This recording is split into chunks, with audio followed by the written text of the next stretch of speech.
Imagine the sky, not as you know it, but set ablaze. The heat is so intense it feels as though 7 suns have risen simultaneously, scorching the atmosphere until the very air shimmers with destruction.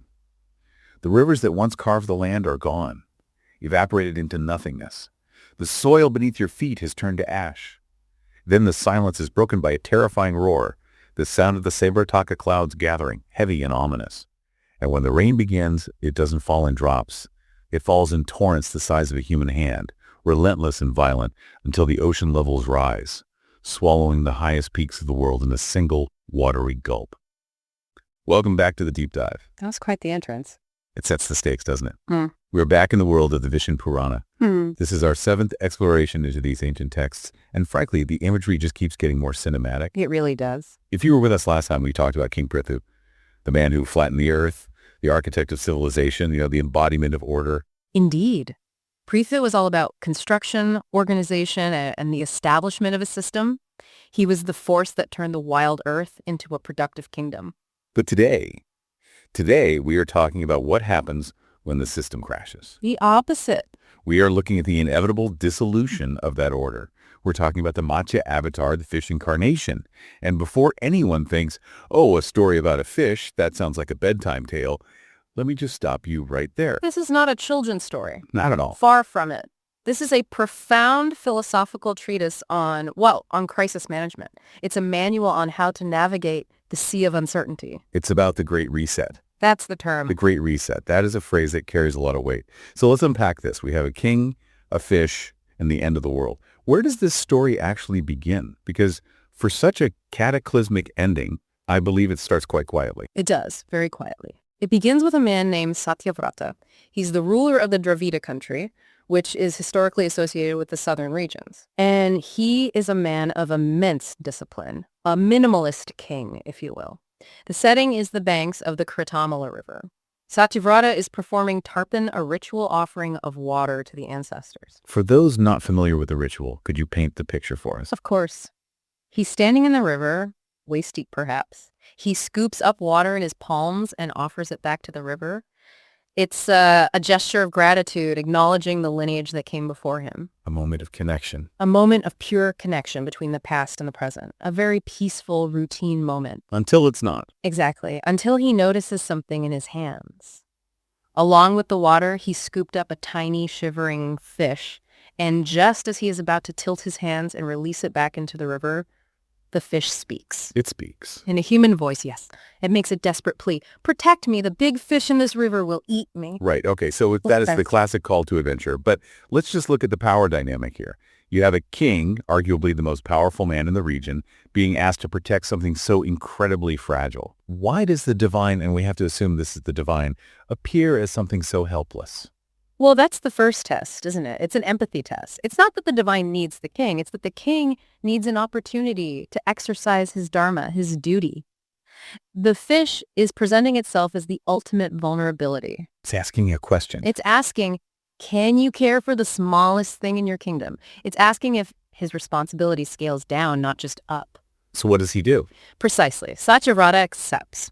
He takes the fish home and places it in a small clay pot. It seems like a simple, small good deed, a 5-minute task, really. But I'm guessing it doesn't stay that way. Not at all. By the next morning, the situation has changed drastically. The fish has grown so large that it is struggling to even move inside the pot. Rapid expansion. Exponential. So the king moves it to a vat, a small well, but soon the fish outgrows that too. It's 3 cubits long. And then it's moved to a pond, then a lake. Finally, Satyavrata has to transport this colossal being to the ocean itself. I just love this imagery. It's so absurd in the best possible way. But we're not just talking about a magical growth spurt here, are we? What's the subtext? It's the expansion of responsibility. Think about it. When you commit to a small good deed or a new project or even a new role, it rarely stays small. The fish grows. The fish grows. The demand on your capacity grows with it. That is fascinating. Yeah. So the real test for the king wasn't just, can you save the fish? It was, can your capacity to care expand as fast as the problem is growing? Correct. The fish is testing the container. And the container is the king's mind, his patience, and his competence. And he keeps adapting. As the fish moves from pot to ocean, the king doesn't say, "This is too much, I quit." He adapts the vessel, he finds a bigger solution, he scales his infrastructure. Once they reach the ocean, Once they reach the ocean, the game changes. The fish reveals its true nature. it stops being a helpless creature. Yes.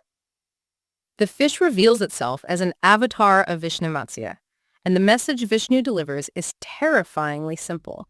In 7 days, the Great Reset, the Pralaya, is coming. The three worlds will be submerged. 7 days to the end of the world. That is the ultimate deadline. Right. And Vishnu gives him instructions on how to survive. He tells him to build a massive boat and ark. But this is where we need to pay very close attention to the cargo manifest, so to speak. This is really the crux of the philosophy. Right, because if I'm a king and I'm told the world is ending, my instinct might be to save the treasury. Grab the gold, the crown jewels, maybe the army so I can rule whatever is left. And that would be the fatal mistake. That is the trap.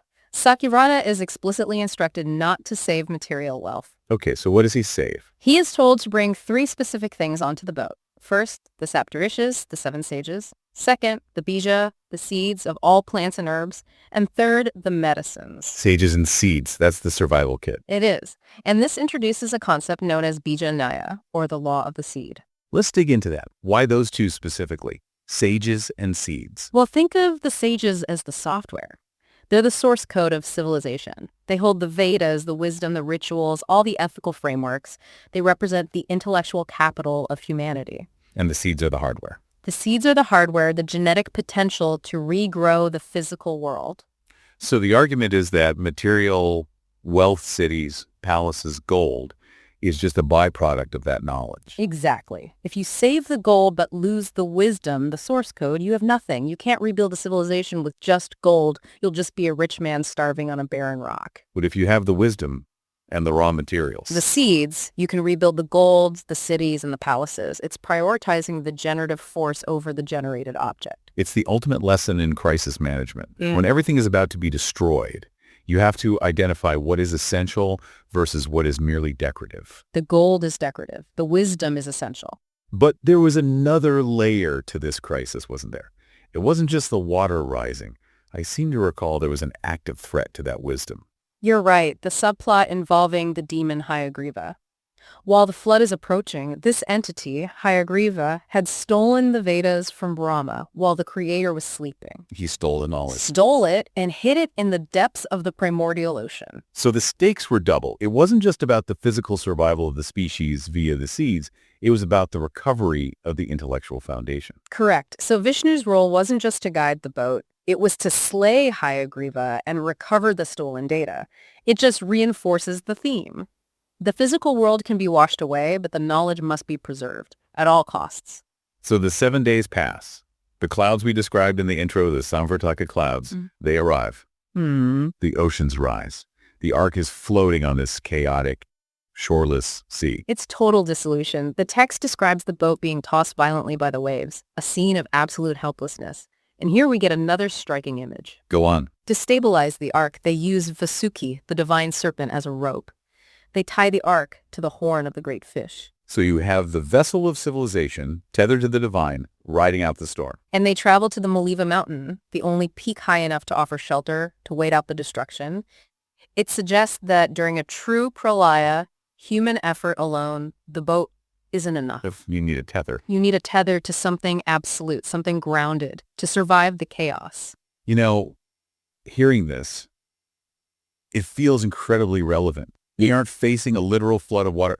Well, let's leave the climate discussion for another time. Right. But we are facing a different kind of deluge. We are. I think this is the mirror moment for us modern listeners. We're drowning in data. We have this great deluge of information, stress, noise, notifications. It's a digital flood. It's an information overload. Yeah. And the question the Matsya avatar poses to us is, in this digital deluge, what is your internal backup system? I love that. What is your internal backup system? If your personal world was crashing, if you had a personal pralaya, what do you put on your boat? Because most of us are busy trying to save the gold, our status, our likes, our fleeting achievements. But are we saving our seeds? Are we protecting our core values, our mental stability, our fundamental skills? It goes back to that idea of the Saptarishis, the wisdom. In a world where search engines know everything, do we actually know anything? Or are we just, renting knowledge? That's the danger. If the digital network goes down, do you have the internal library to rebuild your life? Yeah. That's what Satyavrata was doing. He was ensuring that the wisdom was internalized, carried within the sages. Not just stored in a library that could be washed away. Exactly. There's also the aspect of resilience, isn't there? Regarding the fish itself, the pot, the well, the ocean. Yes, the adaptability. When the fish grew, Satyavrata didn't panic. He didn't try to shrink the fish. He didn't say, stop growing, you're inconvenient. He expanded the container. He expanded the container. And that is a massive insight for modern resilience. We often try to stop change. We try to keep the fish small so it fits in our comfortable little pot. We want our problems to stay manageable. But the nature of reality is change. The nature of the fish is to grow. So resilience isn't about resisting the flood or stopping the growth. It's about expanding your capacity to handle the new reality. If we don't adapt our vessel, our mindset, the opportunity becomes a burden. Precisely. The growing fish could have crushed the king if he refused to move it to the ocean. Instead, because he accommodated it, it became his salvation. That is such a shift in perspective. The very thing that challenges you, the problem that keeps getting bigger, is actually the vehicle that saves you. If you respect it. And if you accommodate it. Yeah. Provided you have the humility to realize your current pot is too small. Yes. So let's bring it back to the narrative. The storm rages, they wait it out on the mountain, and eventually the waters recede. The floodwaters withdraw. The earth begins to emerge again. Satyavrata, who is now known as Manu, the progenitor of mankind, steps off the boat. And he's ready. He has the seeds. He has the sages. He is ready to begin the new epoch, the new yuga. The Great Reset is complete. The system is rebooted. But as is the nature of these texts, peace is short-lived. The cycle of time turns again. Creation is stabilized, but stability breeds complacency. And complacency breeds new dangers. It seems like the universe in these texts is never truly static. Never. And I understand the next threat is, well, it's very different. How so? In the Matsya avatar, the danger came from the sky, the rain, the rising water. It was an external force coming down. Right. But in the next chapter of history, the danger comes from the depths. The depths. The earth itself isn't just flooded, it sinks. It's dragged down into the cosmic ocean, into the mud of the abyss. That sounds terrifying. How on earth do you lift an entire planet out of the mud? Well, you need something grounded, something incredibly powerful. You need a boar. A boar. From a fish to a boar. Next time, we will journey from the Matsya avatar to the Varaha avatar. It's the quest to recover lost foundations when the ground literally disappears beneath your feet. I can't wait for that. It seems like we're moving from saving the software to rebuilding the hardware. That's a brilliant way to put it. Before we go, I want to leave our listeners with that thought about the ark. We all carry a vessel inside us. The question is, are you filling it with clutter or are you filling it with seeds? Indeed. What will you plant when the waters recede? If you enjoyed this deep dive into the Vishnu Purana, please do the modern equivalent of offering tarpon-like, follow, and subscribe. It helps the algorithm, which is its own kind of cosmic ocean.